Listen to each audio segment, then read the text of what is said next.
Que a graça e a paz do Senhor Jesus Cristo seja com todos, amém?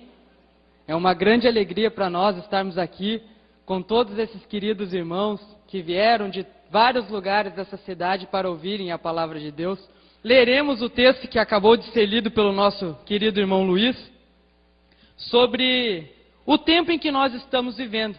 O texto se encontra em 1 Tessalonicenses capítulo 5, nós vamos ler novamente do versículo 1 ao versículo 3. 1 Tessalonicenses capítulo 5, do versículo 1 até o versículo 3. Assim diz o texto: Irmãos, relativamente aos tempos e às épocas, não há necessidade que eu vos escreva, pois vós mesmos estáis inteirados com precisão de que o dia do Senhor vem qual ladrão de noite. Todos nós, amados irmãos, sabemos que o dia do Senhor virá como um ladrão. E no capítulo 24 de Mateus, Jesus deu vários eventos que ocorreriam justamente antes da sua vinda aqui à terra. Ele disse que haveriam guerras, fomes, terremotos, tribulação. E todos esses eventos nós vemos o cumprimento nos nossos dias. E nos perguntamos, será que são apenas estes os eventos que Jesus deu de sua vinda? Nós vemos que se voltássemos, quem sabe, há 30 anos atrás, já veríamos terremotos, já veríamos fome, já veríamos guerras, mas cada vez temos visto isso ocorrer com mais intensidade. E no versículo 3 diz assim: quando andarem dizendo paz e segurança, eis que lhes sobrevirá repentina destruição. Irmãos, quando nós ligamos os noticiários na TV hoje, o que nós ouvimos falar? Ouvimos falar de guerra, mas o grito do povo é o quê? Paz. O povo deseja paz. Vemos passeatas em São Paulo buscando a paz, vemos passeata no mundo buscando a paz. Por todos os lados as pessoas têm buscado a paz. E além de ouvir falar de paz na televisão, nós também, precisamente depois do ano de 2001, do atentado às Torres Gêmeas, nós vemos falar sobre segurança. O Departamento de Imigração americana, que se chamava Departamento de Imigração, seu nome foi mudado para Departamento de Segurança Nacional. Tudo agora gira em torno de segurança. É medo de terrorista, medo de bandido, medo de todas as coisas que estão acontecendo. O mundo clama por paz e segurança. E a Bíblia diz que quando o mundo clamasse por paz e segurança, o que viria? Repentina destruição. Irmãos, nós estamos vivendo exatamente nesse tempo da profecia. Jesus tem levantado pessoas como vocês ao redor do mundo para estudarem as profecias e estarem preparados para os eventos que estão ocorrendo. Vamos ler também, nesse mesmo capítulo, o versículo 20. 1 Tessalonicenses 5, versículo 20. E ali o apóstolo Paulo, inspirado pelo Espírito Santo, diz assim: não desprezeis as profecias. Nós sabemos que muitos daqueles que aqui estão têm participado das suas igrejas, têm ouvido as palavras dos pastores, mas muito pouco se tem falado sobre as profecias. E Jesus diz para nós que nós não devemos desprezar as profecias. Devemos estudá-la porque através dessas profecias nós nos situaremos no tempo. E como disse o irmão Luiz aqui na frente, nós saberemos o tempo em que Jesus estiver prestes a vir. E aquele dia não nos pegará de surpresa. Mas irmãos, como entender exatamente o ponto onde nós estamos vivendo na profecia? Como entender se realmente nós estamos no fim ou não? Existe um livro, irmãos, que de maneira especial Deus deixou para nós para revelar essas coisas. E o nome deste livro, sabe qual é? Revelação. O nome deste livro é Revelação. É algo que Deus deseja revelar a nós. Vamos abrir neste livro, o livro de Apocalipse, no capítulo 1, versículo 1. E em Apocalipse 1, versículo 1, nós vamos ver qual é o objetivo de Deus para nós em nos dar este livro. Apocalipse, capítulo 1, versículo 1. Diz assim: revelação. Revelação é algo que nós podemos entender ou algo que nós não podemos entender? Que podemos entender, não é verdade? Mas essa revelação é uma revelação para todas as pessoas do mundo? Vamos ver. Revelação de Jesus Cristo, que Deus lhe deu para mostrar aos seus servos as coisas que em breve devem acontecer, e que ele, enviando por intermédio de seu anjo, notificou a João, seu servo. O Apocalipse é a revelação das coisas que em breve devem acontecer. Mas é uma revelação para o mundo ou só para os servos? Somente para os servos, irmãos. E através desse livro, nós que estamos aqui, que somos servos de Deus, receberemos a revelação das coisas que muito em breve devem acontecer. Nós devemos estudar as profecias porque elas nos vão situar no tempo em que nós estamos vivendo. E hoje, irmãos, nós estaremos, a princípio, estudando o capítulo 17 de Apocalipse. Muitas vezes, irmãos, tem surgido a pergunta na nossa mente: quem é essa besta? Quem é esse anticristo? Como vai ser o reinado dele? Como que ele virá? E muitas vezes essas perguntas têm ficado sem respostas a nós. Mas o livro de Apocalipse, ele é a revelação. E o Senhor Jesus Cristo, através deste livro, irá nos revelar. Apocalipse capítulo 17, nós vamos ler a partir do versículo 1. E vamos deixar que a própria palavra de Deus nos revele os símbolos proféticos.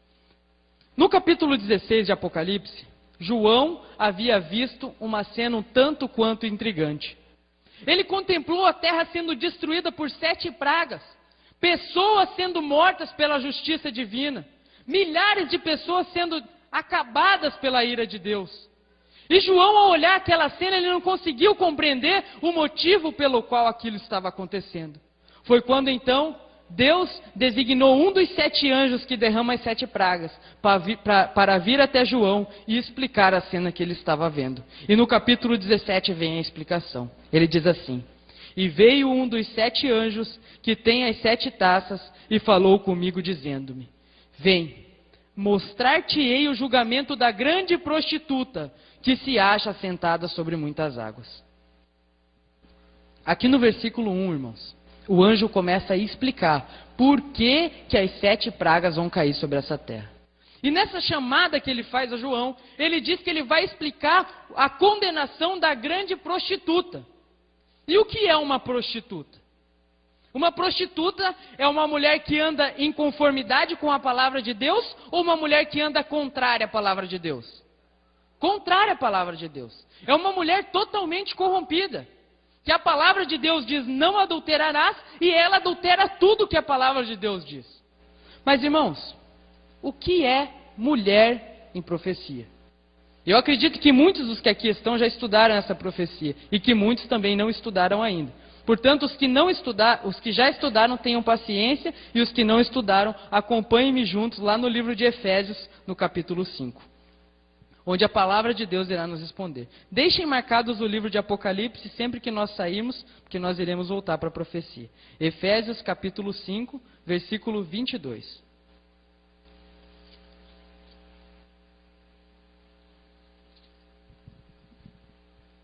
Diz assim, vamos ler a partir do 22.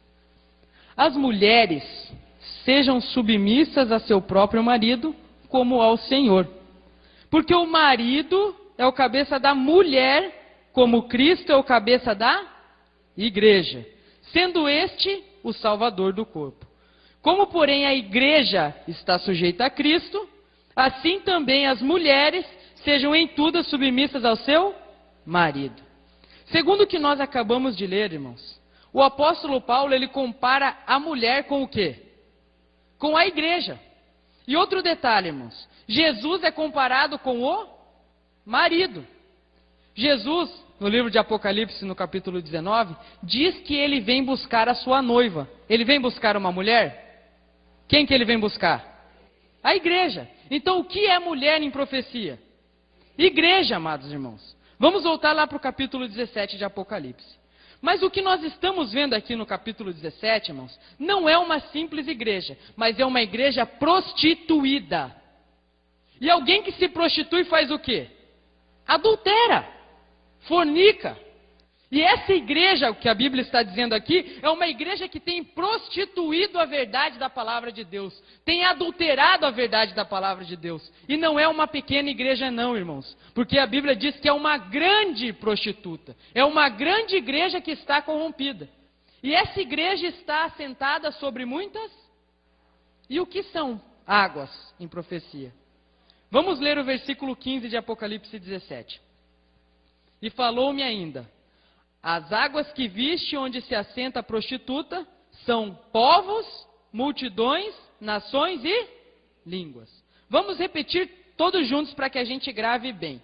Povos, multidões, nações e línguas. O que são então águas? Povos, multidões, nações e línguas. Essa igreja grande e corrompida, irmãos, não é uma igreja que tem influência só no Brasil. Nem uma igreja que tem só influência na América do Sul, mas uma igreja que tem influência sobre muitos povos, multidões, nações e línguas ao redor do mundo. E no versículo 2 de Apocalipse 17 diz que com ela se prostituíram os reis da terra, e com o vinho da sua devassidão foi que se embebedaram os habitantes da terra. Irmãos, essa igreja, principalmente o líder dessa igreja, tem tido prostituições com os reis da terra. Como que um homem se prostitui com uma mulher? Não é através de relações? Como que uma mulher, uma igreja, se prostitui com um governo? Não é através de leis que unam esse sistema religioso com esse governo? Pois é, irmãos. Essa igreja, ela tem tido influência sobre todos os reis da terra.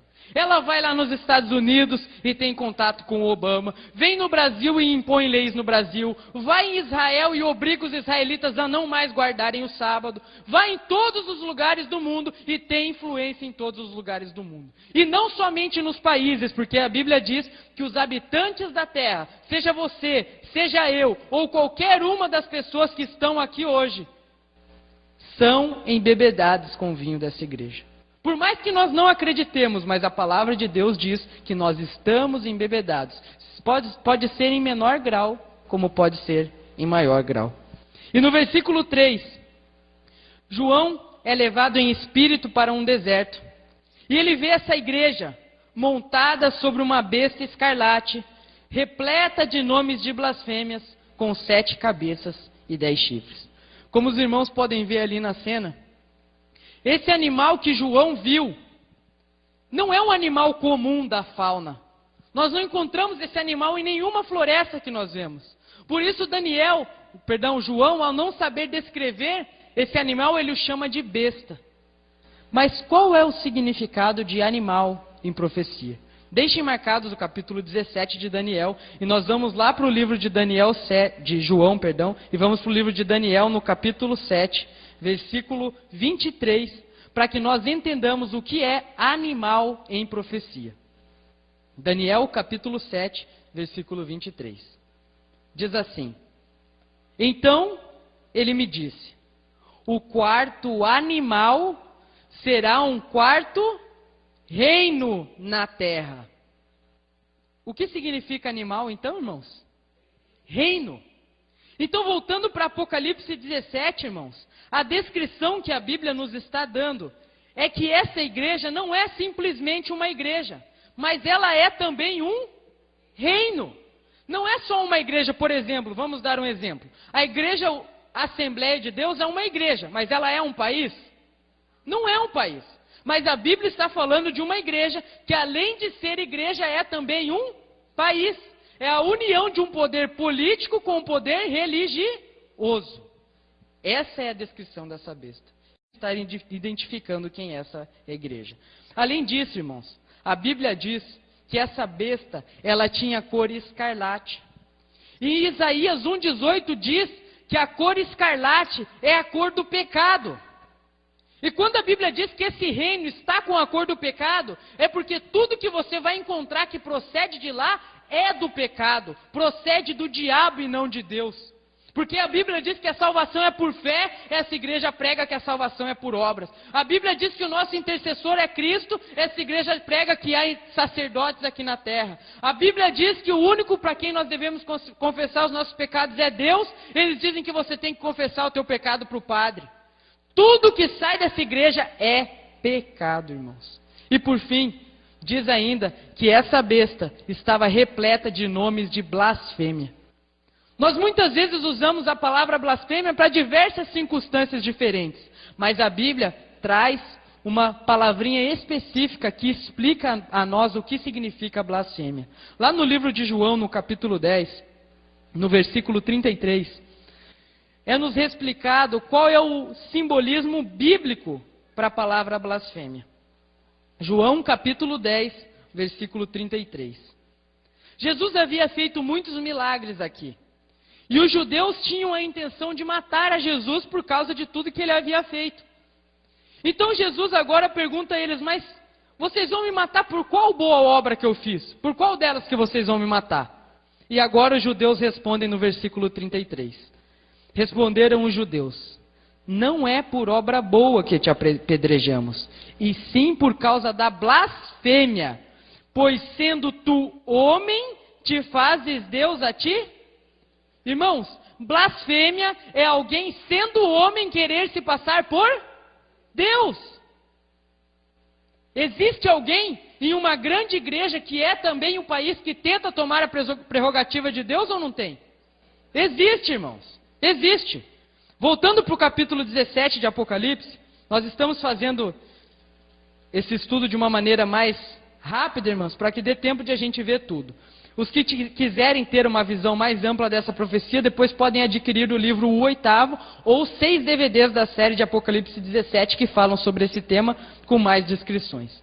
E agora, irmãos, a Bíblia diz que essa besta tinha 7 cabeças e 10 chifres. Essas 7 cabeças e esses 10 chifres, a própria profecia, um pouco mais à frente, irá nos explicar o que é. Apenas lembrem, 7 cabeças e 10 chifres. No versículo 4, vai dar uma outra descrição dessa igreja. Diz assim, ó, achava-se a mulher, ou vamos ler já entendendo, achava-se a igreja vestida de púrpura e de escarlata, adornada de ouro, de pedras preciosas e pérolas, tendo na mão um cálice de ouro transbordante das abominações e das imundícias da sua prostituição. Eu gostaria de pedir para que o irmão passasse o slide. E vejam, irmãos, a Bíblia nos dá todas as características desse império. Disse que essa igreja estaria vestida de púrpura e de escarlata, e como vocês veem, o Papa Bento XVI está vestido de escarlata, de vermelho, e os cardeais atrás dele estão vestidos do quê? Púrpura. Outro detalhe, a Bíblia diz que ele estaria adornado de ouro, e aquele cajado e as vestes ali ao redor da parte vermelha, tudo é bordado com ouro. Outro detalhe, pedras preciosas e pérolas. Na coroa do Papa, ela é formada por pérolas e por pedras preciosas.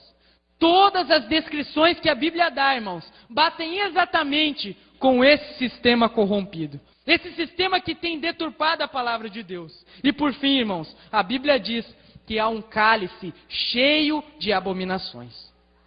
Amados, digamos que nós tivéssemos aqui um copo cheio de água. Está no seu limite. E eu colocasse uma gotinha a mais de água. O que ia acontecer com esse copo? Transbordar, irmãos. Transbordar. Deus tem um limite de misericórdia. Por mais incrível que isso pareça, irmãos, Deus tem um limite de misericórdia. E no capítulo 16, a Bíblia diz que esse limite de misericórdia se transborda e culmina nas 7 últimas pragas para o mundo. Essa igreja atingiu o limite da misericórdia de Deus. Não dá mais para Deus suportar. E qualquer abominação a mais que essa igreja venha cometer, acabará. E no versículo 5, diz que na fronte dessa igreja estava escrito um nome, um mistério. Babilônia. Babilônia, irmãos. Vocês sabem o que significa a palavra Babilônia? Confusão. Confusão. Irmãos, tudo que nós vemos na igreja católica é confusão. Nada é claro de acordo com a palavra de Deus. Nós só vemos confusão. A Bíblia diz que é A igreja católica diz que é Z. Tudo ao contrário, só confusão. E ali diz, irmãos, no versículo 5, que essa Babilônia é a mãe das prostitutas e das abominações da terra. E agora eu faço uma pergunta muito séria aos irmãos. Para que uma mulher seja mãe, o que ela precisa ter? Filhos, certo? Ok. Um ser humano, o filho do ser humano é o quê? Ser humano, correto? Agora, a mulher que é mãe aqui é o quê? É uma igreja. E para que uma igreja tenha filhos, os filhos dela vão ser o quê? Igrejas, irmãos. Se a igreja mãe é a igreja católica, a Bíblia nos está dizendo que há filhas da igreja católica hoje. Como nós entendemos quem são as filhas da igreja católica? Simplesmente, irmãos, são aquelas igrejas que não têm pregado a verdade da palavra de Deus. Todas aquelas igrejas que têm aceitado as falsas doutrinas que essa igreja tem pregado, são chamadas de filhas da grande Babilônia. E o detalhe, irmãos, há poucos dias esse mesmo Papa Bento XVI, ele fez uma declaração dessa espécie, dizendo assim: nós não podemos considerar as outras igrejas como irmãs da igreja católica, porque a igreja católica é a mãe de todas as igrejas. Confirmando o que está escrito, irmãos. Isso é só para que nós estejamos atentos que a profecia está se cumprindo. E agora, irmãos, o versículo 6 é o versículo chave para que nós não tenhamos dúvida de quem está falando. Diz assim: então vi a mulher embriagada do sangue dos santos e do sangue das testemunhas de Jesus, e quando a vi, admirei-me com grande espanto. Irmãos, para que alguém fique embriagado, precisa beber pouco ou muito? Muito, irmãos. E a Bíblia diz que essa igreja bebeu muito sangue de santo. Irmãos, 100 milhões de pessoas, é bastante sangue ou não? Pois é, irmãos. Foi esse o número das pessoas que foram mortas pela Inquisição feita pela Igreja Católica. 100 milhões, irmãos. E quando João viu essa cena, ele ficou admirado. E no versículo 7, o anjo diz assim para João: por que te admiraste? Imagina, irmãos, vocês acabam de contemplar uma cena com 100 milhões de cristãos sendo mortos. E então o anjo chega para você e pergunta: por que você está admirado? Parece uma pergunta meio sem nexo, irmãos. Qualquer um de nós ficaria admirado vendo essa cena. Mas o que o anjo queria demonstrar, irmãos, é que o que está por vir é muito pior do que o que já passou. Muito pior. E ele diz assim, ó: eu te direi o mistério da mulher e da besta que é atrás, a qual tem 7 cabeças e 10 chifres. A partir de agora o anjo iniciará a explicação dessa profecia. Ele diz assim no versículo 8: a besta que viste foi e já não é, está para emergir do abismo e caminha para a destruição, e aqueles que habitam sobre a terra, cujos nomes não foram escritos no livro desde a fundação do mundo, se admirarão vendo a besta que era e não é, mas aparecerá. Imaginem o seguinte, irmãos. O anjo chega para vocês e diz: ó, eu vou explicar o que vocês viram. E ele diz assim, ó: a besta que você viu era, já não é, vai subir do abismo e vai para a perdição. Provavelmente João deve ter ficado com aquela interrogação na cabeça. Ué, o que o anjo está dizendo que vai me explicar? Complicou mais a minha ideia. Não dá essa impressão que ele complica mais? Era, não é, subir do abismo, o que é isso? E João ficou com aquela interrogação. Portanto, o anjo, a partir de agora, vai explicar o que ele disse no versículo 8. Porque no versículo 9, ele já começa dizendo assim, ó: calma, João, aqui há sentido que tem sabedoria. Por mais que pareça que essa palavra não tem sentido, João, tem um sentido e tem sabedoria. E ele diz assim: as 7 cabeças são 7 montes nos quais a mulher está assentada. Gostaria de pedir para que o irmão Rogério passasse o slide. Irmãos, isso que vocês veem aí são o que nós conhecemos como 7 colinas de Roma. Para que não houvesse dúvida do que está falando, irmãos, o anjo dá agora para nós a localização geográfica dessa igreja, para que nenhuma dúvida ficasse de quem está falando. Ela se veste de vermelho, se veste de púrpura, é adornada com ouro, matou os santos e por fim ele diz, ó, vai estar lá em Roma. Porque a única cidade no mundo, irmãos, que está entre 7 colinas é a cidade de Roma. E agora ele diz assim, no versículo 10, 9, algumas versões é no versículo 9, algumas no versículo 10. E são também 7 reis. As 7 cabeças são também 7 reis, irmãos. Mas como nós vamos identificar 7 reis? Quem é o rei da Igreja Católica? O Papa. Muito bem, o Papa. Só que, irmãos, triste notícia. Porque até hoje já houveram 264 papas.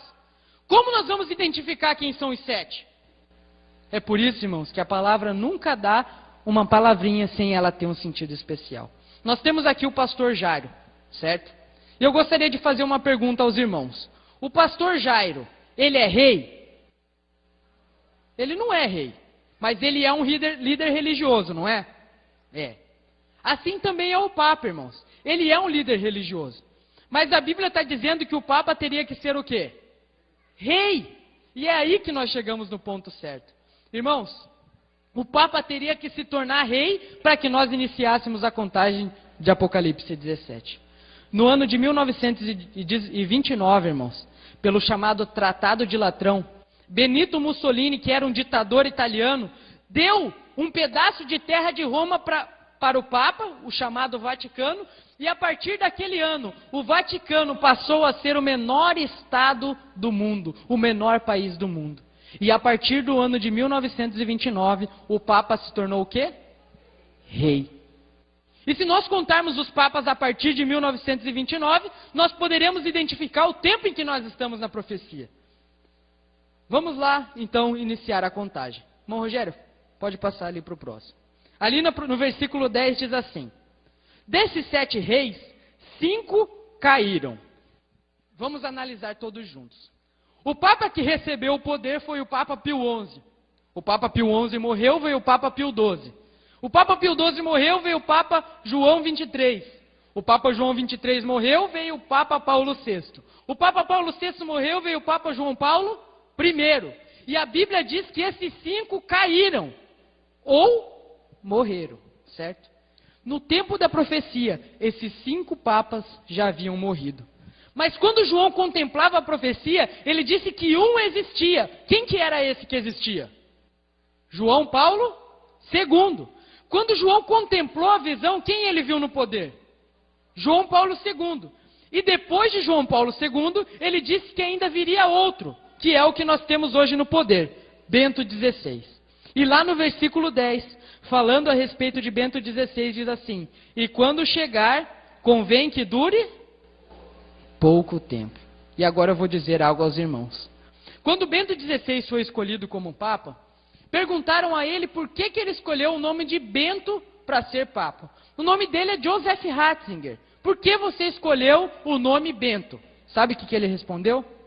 Porque todos os Bentos duraram pouco e eu sei que o meu reinado será curto. Irmãos, eles sabem de tudo. Eles sabem dos enganos que o diabo tem. E por isso Bento XVI diz que ele vai durar pouco, confirmando o que a profecia está dizendo. Ele vai durar pouco.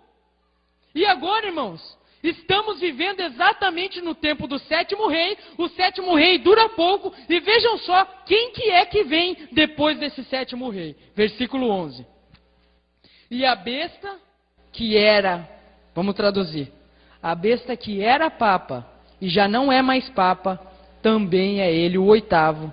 E procede dos 7 e caminha para a destruição. Irmãos, a Bíblia diz que depois do curto reinado de Bento XVI, e ele já está há quase 5 anos no poder, virá o 8º. E esse 8º virá e já virá direto para a destruição, irmãos. Esse 8º, a Bíblia chama ele de besta. Mas quem é esse 8º? Que a Bíblia diz que procede dos 7, mas como procede dos 7? Dos 7 que nós vemos ali, 6 já morreram. Só um que está vivo, que é o Bento XVI. Como que a Bíblia diz que o 8º procede dos 7? Vamos entender isso que a Bíblia está dizendo, irmãos. Vamos agora voltar para o versículo 8. E ver que no versículo 8, João usa as mesmas palavras do versículo 11. Veja só. A besta que viste era e não é, e está para... A besta que viste era e não é, e está para emergir de onde? Do abismo. Esse 8º, irmãos, a Bíblia diz que ele subirá do abismo. Mas o que é abismo, irmãos, na palavra de Deus? Deixem marcado Apocalipse 17, vamos para Romanos capítulo 10. Romanos capítulo 10, versículo 7. E aqui a Bíblia vai nos responder o que é abismo. Diz assim: ou, quem descerá ao abismo? Isto é, tornar a trazer dos mortos a Cristo? Irmãos, o que é abismo? É trazer dos mortos, irmãos. A Bíblia diz que o oitavo, ele virá dos mortos. Mas, irmãos, Satanás tem poder para ressuscitar alguém dos mortos? Ele não tem poder para ressuscitar alguém dos mortos. Mas ele tem um poder, irmãos. E esse poder ele usa contra Deus, que é o poder do engano, o poder da mentira. A Bíblia diz que Lúcifer consegue se transfigurar até mesmo em anjo de luz. E o próprio Lúcifer irá falsificar uma ressurreição de um desses papas, para que o povo o aceite como seu representante. Agora o detalhe, irmãos, e é a dúvida que chega. Quem é esse que virá dos mortos? Para isso, irmãos, eu convido os irmãos para abrirmos lá no capítulo 13 de Apocalipse. Nós não vamos entrar muito a fundo nesse tema, porque o pastor Jairo vai falar sobre ele. Mas apenas para que nós identifiquemos quem é esse Papa que virá dos mortos dentro em breve. Vamos abrir em Apocalipse 13 e ler o versículo 17 e o versículo 18. E lá diz assim: para que ninguém possa comprar ou vender, senão aquele que tem a marca da besta, ou o nome da besta, ou o número do seu nome. Irmãos, a Bíblia está dizendo que no nome da besta, que é o oitavo, tem um número. O número do nome da besta. Mas que número é esse que está no nome da besta? Vamos ler o versículo 18. Aqui há sabedoria. Aquele que tem entendimento, calcule o número da besta, pois é número de mulher? De quantos homens que está falando? Um, irmãos. Está falando de homem, não está falando de homens. Nem de mulher, nem de www, nem de chip, nem de nada. Está falando que é número de homem. E qual que é o número, irmãos? 666. E aonde nós encontraremos esse número? No nome do Papa. Irmãos, nós fizemos a contagem com o nome de todos esses 7 papas que ali estão. Somente um, irmãos, deu a contagem dos 666. É esse que vocês veem aí. Esse Papa foi o Papa mais aclamado de toda a história dessa terra. No enterro dele havia um representante de todas as nações da terra. Ele foi o Papa que conseguiu entrar em praticamente todos os países do mundo. Foi o Papa que uniu o ecumenismo, que trouxe inclusive o povo de Israel para o ecumenismo, os muçulmanos para o ecumenismo. Fez com que esses povos fizessem uma aliança com ele. E esse Papa, irmãos, foi o Papa que mais teve influência no mundo. O que vocês veem escrito ali em cima, Ioannis Paulus Papa II, é o nome desse Papa na língua original do Vaticano, o latim. Agora o detalhe, irmãos. Em latim não existe a letra U. E no lugar do U, eles usam a letra V. E também em Roma, os números, as letras equivalem também ao quê? A números. Portanto, nós podemos somar o nome de alguém. E eu gostaria de que todo mundo junto agora pudesse contemplar e nós vamos fazer a contagem. Quanto que vale a letra I? O O?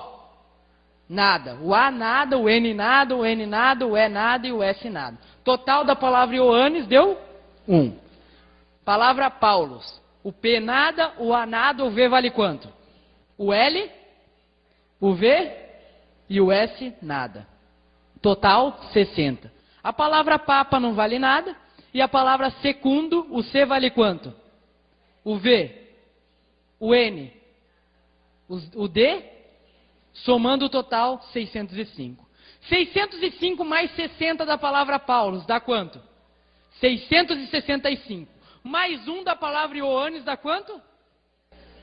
666. Irmãos, este é a besta que subirá do abismo.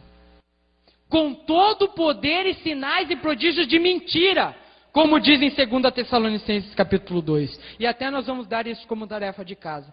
Leiam 2 Tessalonicenses 2, do versículo 3 até o versículo 11. Que vai dizer tudo, como será a vinda do anticristo. Irmãos, se prepare. Nós estamos no tempo do 7º rei. Em breve virá o 8º rei. E o 8º é a besta.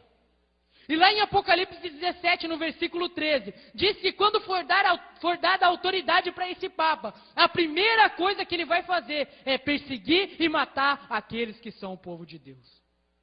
E se nós não estivermos preparados, irmãos, se nós formos como Pedro dizendo ao Senhor, Senhor, jamais te negarei, negaremos Cristo por 3 vezes. Irmãos, nossa segurança não está em confiar no eu. Nossa segurança não está em confiar no que nós acreditamos. Nossa segurança está em confiar em Deus e no que está escrito. Não importa se eu frequento tal igreja, se eu vou em tal lugar, o que importa é a verdade da palavra de Deus.